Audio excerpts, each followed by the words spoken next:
Tuhan adalah Bapakku. Ku berdoa surga terbuka, mujizatnya nyata, kuasanya tak pernah berubah, kasihnya selalu sempurna. Tuhan adalah Bapakku. Ku berseru, Tuhan dengarku. Dialah penolongku, Dialah penyelamatku. Ku berserah dan percaya. Aku ditolong Tuhan, aku dipulihkannya. Tak ada yang tak mungkin bagi Dia. Aku ditolong Tuhan, aku disembuhkannya. Tiada yang mustahil bagi Dia.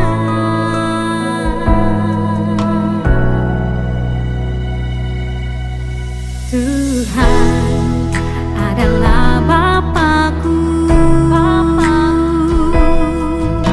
Ku berseru, Tuhan dengarku. Dialah penolongku, Dialah penyelamatku. Ku berserah dan percaya. Aku ditolong Tuhan, aku dipulihkannya. Tak ada yang tak mungkin bagi Dia. Aku ditolong Tuhan, aku disembuhkannya. Tiada yang mustahil bagi Dia. Saat aku berdoa dalam nama Yesus, kuasanya bekerja dalam nama Yesus. Aku disembuhkan, aku diberkati, aku terima mujizat dalam nama Yesus.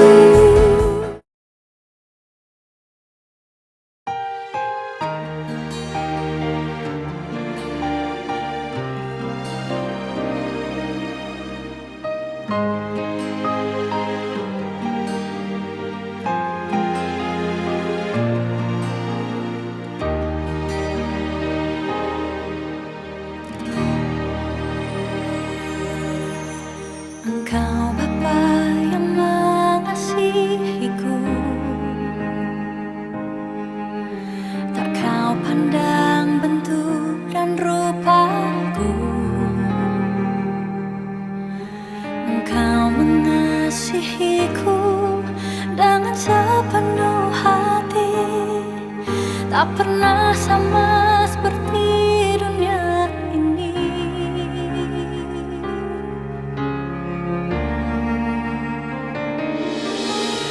Engkau Bapa yang mengajariku melewati badai langit biru. Kau yang buatku terbang bagaikan raja wali, mengatasi segala pencobaan. Kau Bapa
Shalom jemaat yang dikasihi oleh Tuhan Yesus Kristus. Senang sekali saya hari ini bisa menjumpai Anda di dalam ibadah online ini. Hari ini saya akan menyampaikan firman dengan judul Menghadapi Manusia Sulit. Saudara sekalian, dalam kehidupan ini kita seringkali harus bergaul dengan orang yang beragam modelnya. Ada orang yang baik atau menyenangkan, tapi ada yang biasa-biasa saja. Namun ada juga orang yang menyebalkan, menjengkelkan. Itulah jenis manusia sulit, difficult people. Biasanya orang ini sifatnya egois, keras kepala, suka marah-marah, cerewet. Pokoknya ngeselin banget lah saudara. Kita baik sama dia, dia jahatin kita. Kita menolong dia, bahkan kita kasih duit sama dia. Dia fitnah kita di belakang. Sama kita juga bingung ini orang maunya apa. Dan anehnya saudara, manusia sulit itu biasanya punya satu kesamaan ciri, yaitu panjang umur. Jadi kita cukup lama bersama dengan dia di atas muka bumi ini. Dan makin hari makin banyak manusia sulit di sekitar kita. Saya tidak tahu saudara ini jenis manusia sulit atau bukan. Nah, terus terang lebih mudah bagi kita hidup tanpa orang-orang sulit semacam ini. Tetapi jika orang itu ternyata adalah pasangan hidup kita, suami kita atau istri kita yang tidak mau hidup rukun, maunya berantem aja melulu. Kalau manusia sulit itu adalah orang tua kita yang sering komplain atau anak kita yang memberontak. Kalau itu adalah mertua atau menantu kita. Kalau itu adalah adik atau kakak kita. Atau juga teman kantor, teman gereja yang sering ketemu dan sulit untuk kita menghindarinya. Bagaimana kita menghandle orang semacam ini? Ya terus terang kadang-kadang menghadapi manusia sulit kita merasa frustrasi dan berkata, Tuhan kok engkau pertemukan aku dengan orang modelnya begini. Tapi saya mau bilang loh saudara, perasaan frustrasi dalam tanda kutip semacam itu yang tiap hari juga harus dihadapi oleh Tuhan ketika dia berhubungan dengan kita. Kita ini kan orang yang gak tahu diri sebetulnya. Sudah diselamatkan, masih suka berdosa, tidak taat, melawan perintah Tuhan. Kerjanya ngomel aja, padahal udah diberkati Tuhan. Gak tahu bersyukur. Jadi, kitalah sebetulnya manusia sulit itu di hadapan Tuhan. Tapi lihat Tuhan tetap sabar dan mengasihi kita. Nah, kesadaran inilah yang seharusnya mendorong kita juga untuk berusaha menunjukkan kesabaran dan penerimaan terhadap orang lain. Sama seperti yang ditunjukkan Allah kepada kita setiap hari. Saudara sekalian, pada perjamuan malam terakhir sebelum Yesus ditangkap dan kemudian disalibkan, tidak ada orang atau murid yang mau saling membasuh kaki satu dengan yang lain. Padahal itu adalah kebiasaan yang dilakukan kalau mereka masuk sebuah ruangan. Mestinya memang ada budak atau hamba yang melakukannya. Tetapi kalau tidak ada, ya salah satu di antara mereka yang dianggap paling kecil atau paling muda. Tetapi saudara, para murid Tuhan itu tidak mau mengerjakan tugas budak. Karena mereka baru saja bertengkar. Siapa di antara mereka yang paling besar, yang paling hebat. Dan tentu yang menganggap diri paling hebat tidak mau mencuci kaki dengan rendah hati kepada teman-temannya. Dan saya mau bilang, sikap ini adalah sikap yang sangat tidak berempati kepada Tuhan Yesus. Karena apa? Yesus sadar waktunya sudah singkat. Dia akan ditangkap, dia akan disiksa, dia akan disalibkan. Dalam kondisi semacam itu, murid-murid masih bertengkar. Siapa yang paling hebat di antara kami? Dan karena tidak ada yang mau saling membasuh kaki, Yesus turun tangan. Yesus yang mencuci kaki murid-muridnya. Dengan demikian, dia menghadapi manusia-manusia sulit yang ternyata adalah murid-muridnya sendiri yang karakternya tidak baik, supaya mereka diubah oleh karena kasih dan kuasa Tuhan. Kalau saya baca dalam Yohanes 13 ayat 4-7, firman Allah berkata demikian. Lalu bangunlah Yesus dan menanggalkan jubahnya, ia mengambil sehelai kain lenan dan mengikatkannya pada pinggangnya. Kemudian ia menuangkan air ke dalam sebuah basi dan mulai membasuh kaki murid-muridnya, lalu menyekanya dengan kain yang terikat pada pinggangnya itu. Maka sampailah ia kepada Simon Petrus. Kata Petrus kepadanya, Tuhan, engkau hendak membasuh kakiku? Jawab Yesus kepadanya, apa yang kuperbuat engkau tidak tahu sekarang, tetapi engkau akan mengertinya kelak. Dari peristiwa ini, kita perlu belajar bagaimana kita seharusnya meneladani Yesus ketika menghadapi manusia-manusia sulit, orang-orang yang menyebalkan dalam kehidupan kita. Yang pertama, kalau kita ingin menghadapi manusia sulit dan akhirnya berkemenangan, bisa mengasihi, bisa melayani mereka, kita harus membuang kesombongan. Kita harus memilih sikap rendah hati. Seperti Yesus yang mencuci kaki murid-muridnya dengan sikap hati seorang hamba. Saudara tahu orang itu ribut kenapa? Karena sombong, karena nggak mau kalah. Kalau ngomong mau menang sendiri. Satu kali ada 2 orang anak SMP habis pelajaran geografi saling menyombongkan orang tuanya masing-masing. Yang pertama bilang gini, kamu dengar nggak tadi guru geografi ngajarin kita bahwa di Israel itu ada terusan namanya terusan Suez. Oh ya, saya juga dengar kata temennya. Emang kenapa? Kamu tahu nggak siapa yang menggali terusan Suez? Ayah saya katanya. Oh, temennya jengkel, belagu amat dia bilang. Lalu dia bilang, kamu juga tadi dengar kan? Di Israel itu ada laut namanya Laut Mati. Kamu tahu siapa yang membunuhnya? Ayah saya yang membunuhnya. Jadi laut hidup itu berubah jadi laut mati. Lah ini loh saudara, orang yang saling menyombongkan diri satu dengan yang lain, ngomong nggak mau kalah. Dan saya mau bilang, sombong itu kadang-kadang nggak perlu modal. Nggak harus orang kaya dulu baru dia sombong. Ada orang miskin juga bisa sombong. Ada orang nggak punya apa-apa juga bisa sombong. Karena sombong itu adalah sikap hati. Ada orang bilang gini sama temennya, aduh saya sakit, nggak enak nih makan karena kemarin baru cabut gigi 1.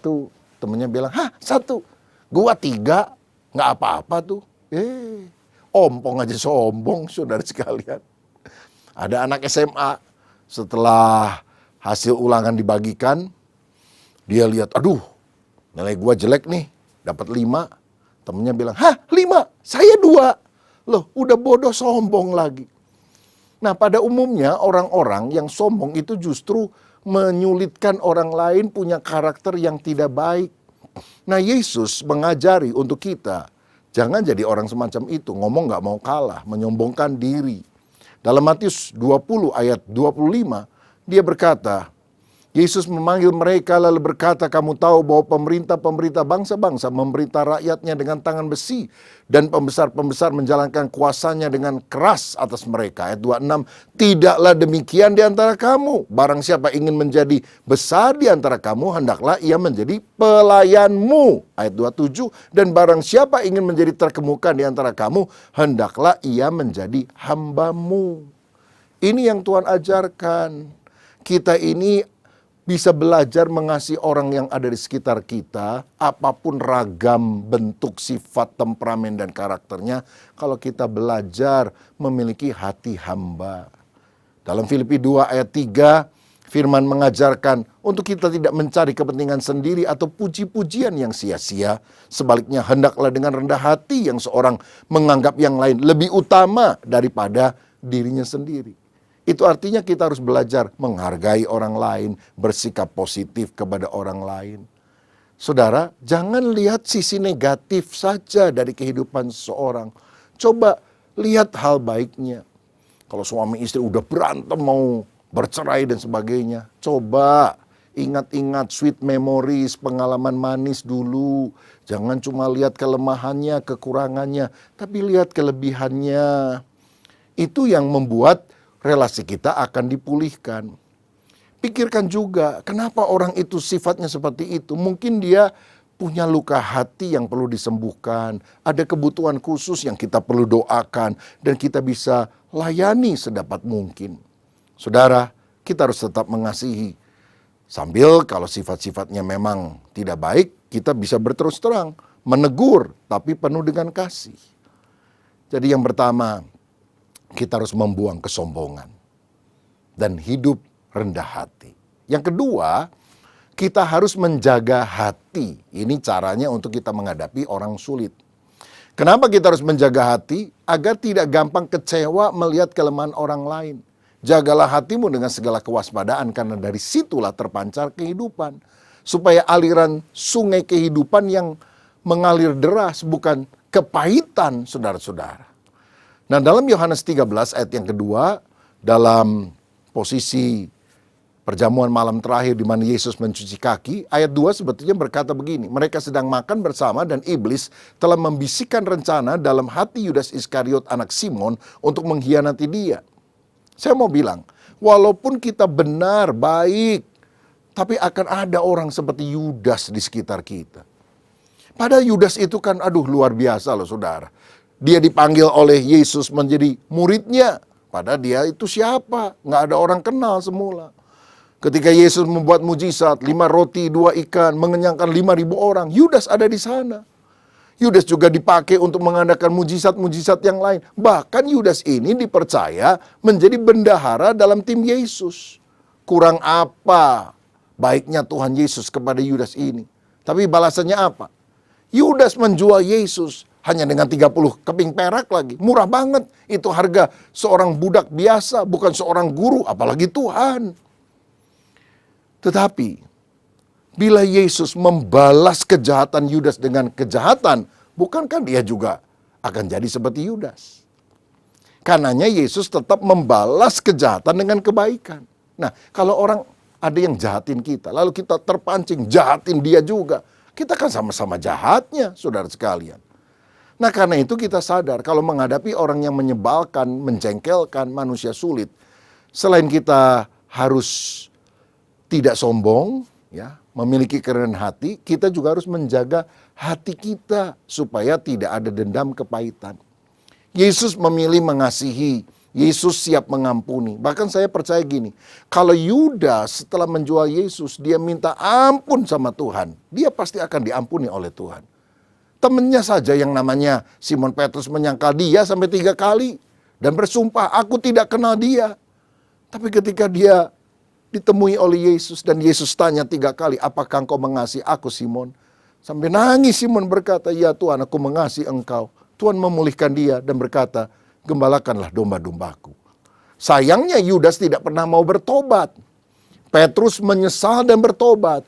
Tapi Yudas menyesal saja, tidak mau bertobat, tidak mau datang kepada Yesus. Malah gantung diri. Akibatnya dia tidak diampuni.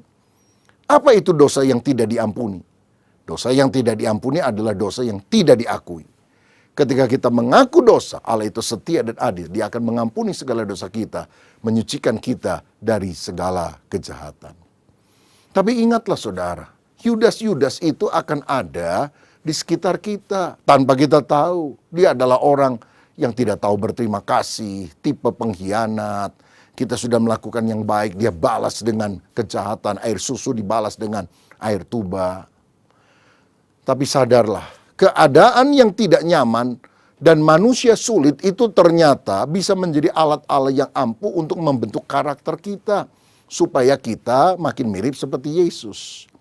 Bukankah buah roh kasih, sukacita, damai sejahtera itu justru akan muncul ketika kita dihadapkan pada hal-hal yang tidak menyenangkan, orang yang menyebalkan, tapi kita tetap bereaksi baik kepada mereka. Dari mana kita tahu Yesus itu penuh kasih? Sebab ketika orang teriak-teriak di kayu salib, salibkanlah dia. Maka Yesus berkata, Bapa ampunilah mereka karena mereka tidak tahu apa yang mereka perbuat. Teringatlah saya kisah Yusuf yang dibenci oleh saudara-saudaranya, dijual sebagai budak, diperlakukan tidak baik. Tapi ketika Yusuf menjadi raja muda di Mesir, dan saudara-saudaranya datang minta tolong dan kemudian sadar bahwa itu adalah Yusuf yang pernah mereka lempar ke sumur tak berair. Yusuf yang pernah mereka jual sebagai budak. Mereka ketakutan. Tapi dalam Kejadian 50 ayat 20, Yusuf berkata, memang kamu telah mereka-rekakan yang jahat terhadap aku, tapi Allah telah mereka-rekakannya untuk kebaikan. Kalau aku nggak dijual, maka aku tidak bisa menolong kamu karena sekarang aku punya kedudukan yang bagus di Mesir ini. Lihat saudara, karakter kita itu ternyata dibentuk melalui orang-orang yang menyebalkan. Yusuf itu jadi murah hati, suka mengampuni. Karena apa? Proses masa-masa sulit lewat orang-orang yang menyebalkan itu. Nah, kita juga setiap hari harus dihadapkan dengan hal semacam ini dan itu latihan. Kalau saudara mendengar firman, harus mengasihi, harus mengampuni, ya gampang saudara. Tapi prakteknya itu bukan di gereja, prakteknya itu di luar. Saya ingat satu kali, saya sama istri naik mobil pergi ke mall, mau makan saudara, di salah satu restoran di sana. Tapi waktu saya cari tempat parkir, muter saudara, nggak ketemu, semuanya penuh. Muter sekali lagi, masih penuh. Maka saya berdoa seperti yang biasa dilakukan oleh jemaat ketika nggak punya tempat parkir. Tuhan, akukan anakmu, tolong berikan tempat parkir yang terbaik. Jadi ketika muter sekali lagi, saya lihat ada sebuah tempat parkir yang lowong. Rupanya orangnya baru keluar. Waduh, saya senang sekali, doa dikabulkan. Maka saya memajukan mobil saya supaya saya bisa mundur. Karena yang menghadap tembok itu kan pantat mobilnya. Semua kepala mobil menghadap keluar. Tapi saudara tahu nggak? Ketika saya maju ke depan untuk mundur, tiba-tiba orang yang dari tadi di belakang saya masuk begitu saja. Loh, dia satu-satunya kepala mobilnya menghadap tembok. Waduh, saya langsung marah saudara-saudara. Udah lapar, diserobot lagi. Saya pencet klakson. Tet! Saudara-saudara, waktu saya tet begitu, istri saya bilang, udah. Saya bilang, nggak bisa, kurang ajar tuh orang. Tet! Dia pukul pundak saya, dia bilang, ingat, kamu pendeta. Oh iya, bener ya. Tapi saya bilang, saya mesti tegur tuh orang, nggak boleh dia begitu. Udahlah, nanti kamu turun, ketok-ketok pintu mobilnya. Lalu dia bilang, shalom, ternyata jemaat, kan nggak enak. Sudahlah, katanya. Aduh, saya harus berkata, Tuhan tolong, saya juga masih kurang sabar. Setelah saya berdiam diri sesaat, saya juga melanjutkan cari parkir di tempat lain, dan ternyata nggak terlalu sulit, ada tempat parkir lain. Rupanya karakter kita ini yang sedang diproses. Lewat apa? Orang-orang yang menyebalkan itu. Saya pernah ngantri di bank. Biasanya istri saya mengerjakan tugas itu. Tapi karena waktu itu buku banknya sudah habis dan ada keperluan tanda tangan, ya saya mesti ngantri. Cukup panjang karena itu hari Senin, saudara. Jadi ada 4 orang di depan, 1 selesai tinggal 3, selesai lagi tinggal 2, selesai lagi tinggal 1. Dan ketika saya pikir ini giliran saya, dan orang itu sudah selesai, tiba-tiba ada orang yang dari tadi di belakang saya, nyeruduk ke depan.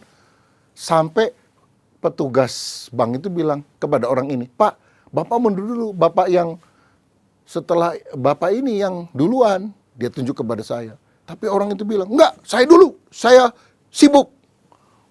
Saya kesal juga, emang gua pengangguran, saya bilang. Tapi saya pikir, dari tadi saya datang sukacita, haleluya, hari Minggu khotbah, hari Senin kan ini, ngantri di bank. Mengapa saya harus membuang sukacita saya kepada orang yang tidak saya kenal? Kan dari tadi saya nggak lihat wajahnya. Kan dari di belakang saya. Sekarang saya lihat punggungnya. Namanya saya nggak tahu, tempat tinggalnya nggak tahu.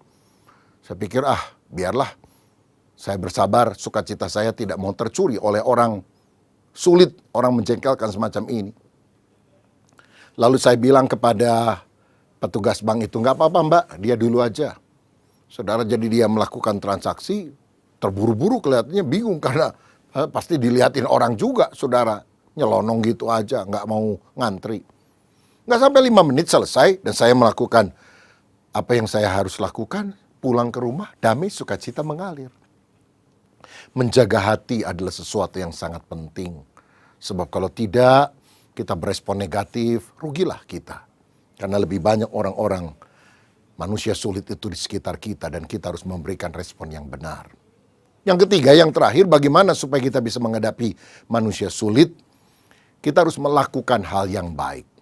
Yohanes 13 ayat 4 dan 5 tadi, ketika tidak ada murid yang mau membasuh kaki, dikatakan lalu bangunlah Yesus menanggalkan jubahnya, ia mengambil selai kain lenan, mengikatnya pada pinggangnya, kemudian ia menuangkan air ke dalam sebuah basi dan mulai membasuh kaki murid-muridnya, lalu menyekannya dengan kain yang terikat pada pinggangnya itu. Yesus rela melayani, dia berbesar hati, dia mengasihi orang-orang yang menyebalkan. Kita harus punya sifat seperti ini, karena itu sifat Tuhan. Yang memberi hujan bagi orang yang benar, tapi juga orang yang tidak benar. Dalam hidup ini sebetulnya ada 3 konsep kehidupan. Yang pertama konsep hidup iblis. Balaslah yang baik dengan yang jahat. Itu setan, saudara. Kalau ada orang baik sama saudara, saudara balas jahat sama dia, setan itu namanya. Tapi yang kedua adalah konsep hidup manusia. Balas yang baik dengan baik, balas yang jahat dengan jahat. Kenapa kamu jahatin dia? Oh, dia juga jahat sama saya. Kok sama dia kamu baik? Oh, dia juga baik sama saya. Itu manusia, take and give. Tapi konsep hidup yang paling bagus adalah konsep hidup ketiga, konsep hidup Allah. Jangan kamu kalah terhadap kejahatan, tapi kalahkan kejahatan dengan kebaikan. Siapa tampar pipi kanan, kasih kepadanya pipi kiri. Artinya apa? Jangan balas jahat dengan jahat, balas jahat dengan baik. Sebab sebetulnya apa yang kita tabur itu yang akan kita tuai. Kalau kita belajar menabur kebaikan, justru kebaikan itu yang akan datang kepada kita. Satu kali ada mertua yang menjengkelkan banget, saudara. Dia tekan menantunya supaya masak 3 kali untuk dia. Pagi, siang, sore. Dan jenisnya mesti berbeda. Suka maki-maki, menantu nggak tahu diri, menantu males. Padahal menantunya itu baik, saudara. Saking nggak tahan, sudah berbulan-bulan dia diperlakukan semacam itu. Datanglah dia ke seorang tabib. Dia bilang, aku mau pesan racun supaya mertuaku yang galak itu mati. Oh, kenapa masalahnya? Dia cerita, saudara. Dan akhirnya tabib itu bilang, oke, ini racunnya. Tapi supaya dia tidak curiga, kamu bubuhkan ini ke makanan yang kamu masak ya.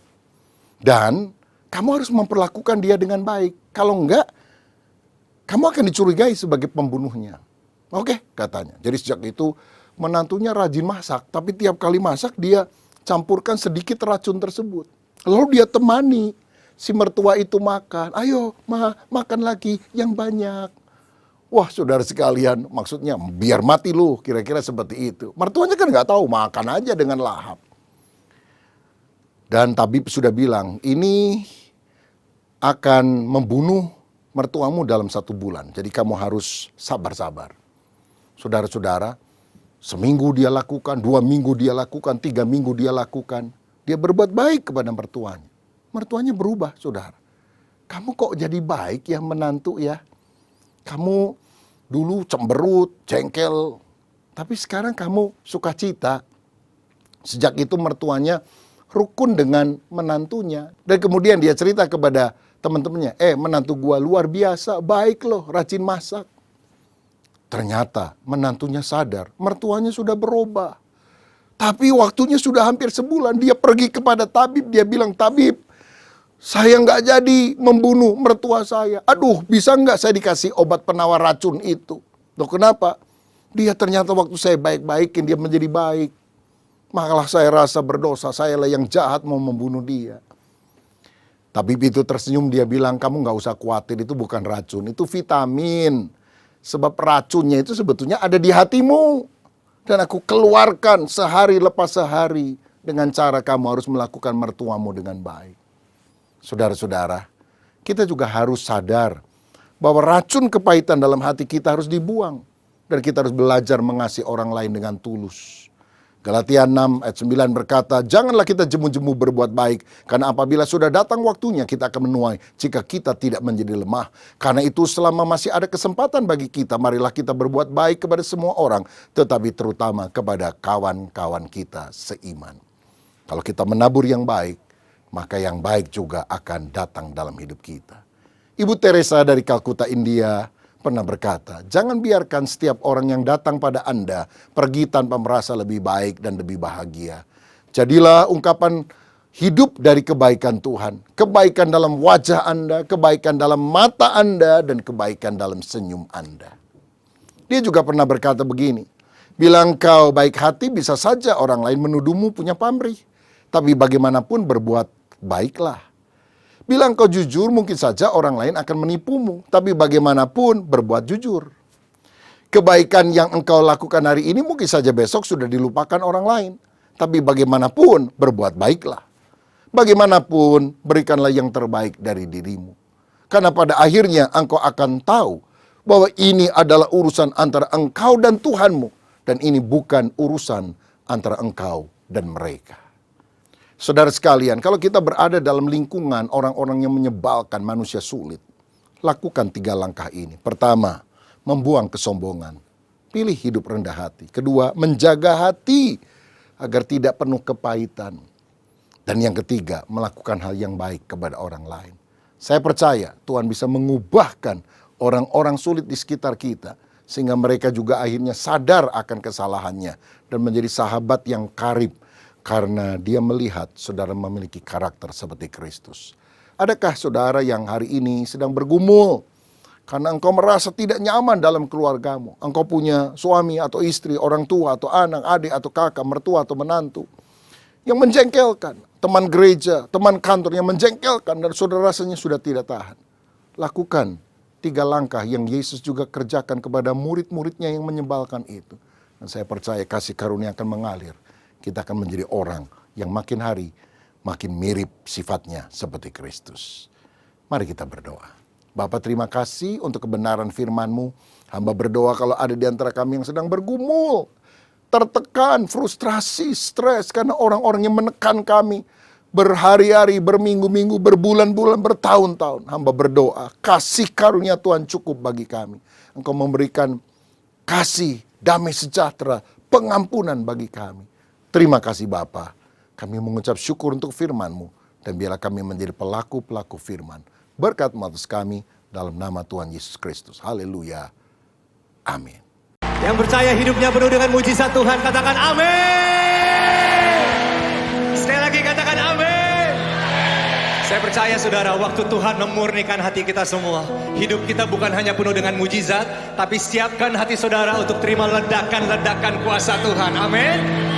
So ini lagu terakhir, saya nggak mau saudara berdiam diri. Saya mau saudara melompat, saya mau saudara menari. Bebaskan tubuh saudara, bebaskan roh saudara. Kita mau all out buat Tuhan kita. Amin. Yang siap terima ledakan Tuhan katakan amin.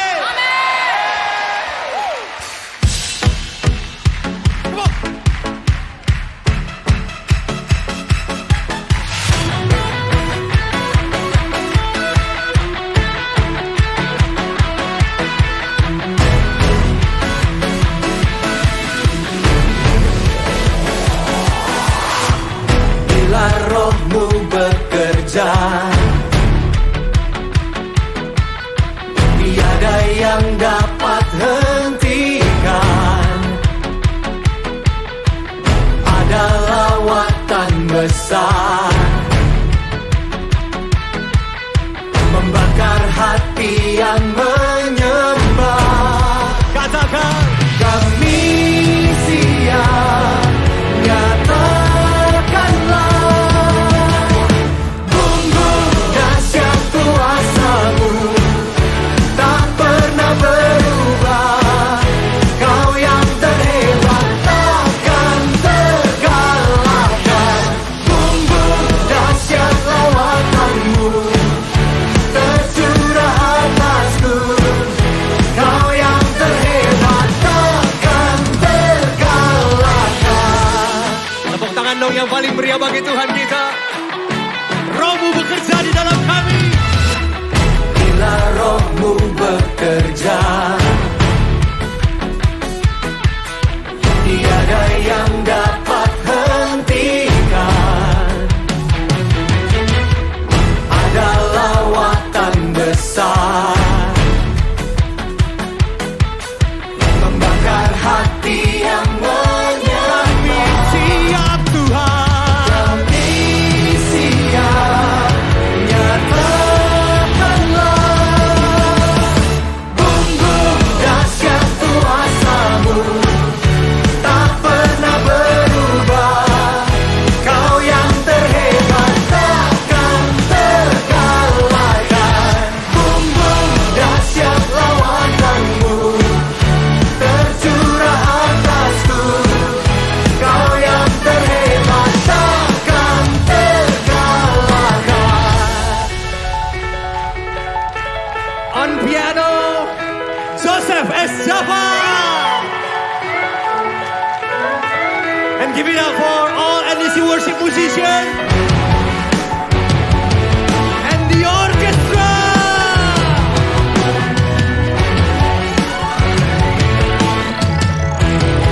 Come on.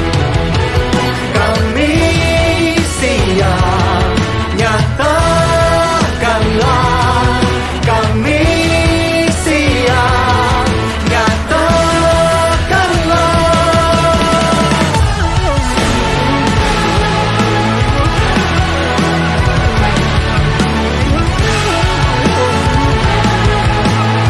Come on everybody, jump!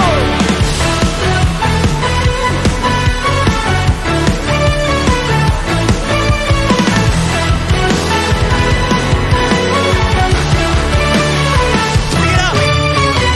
Bumbu dahsyat kuasa-Mu tak pernah berubah. Kau yang terhebat takkan terkalahkan. Bumbu dahsyat lawatan-Mu tercurah atasku. Kau yang terhebat takkan terkalahkan. Sing it!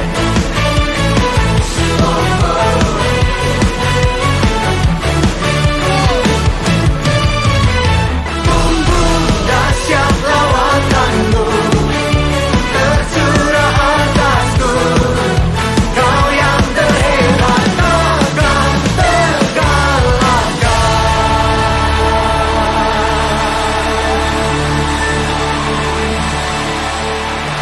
Memberikan sorak-sorai yang paling meriah bagi Tuhan.